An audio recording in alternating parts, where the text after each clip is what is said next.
Welcome. In this video, I will show you how to enable USB debugging on your Xiaomi F Pro TV.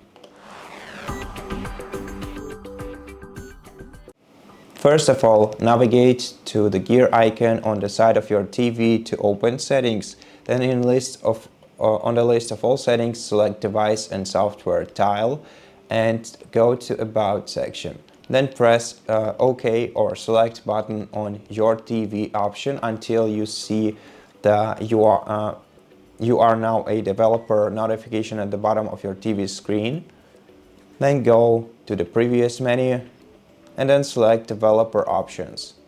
Here, enable ADB debugging by pressing OK button on this option. Now you may also have to confirm if you see an additional confirmation screen.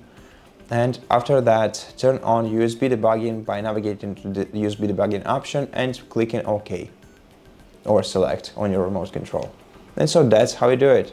Thank you for watching this video. If you liked it, please consider subscribing to our channel, leave us a like and a comment below, and I'll see you in the next one.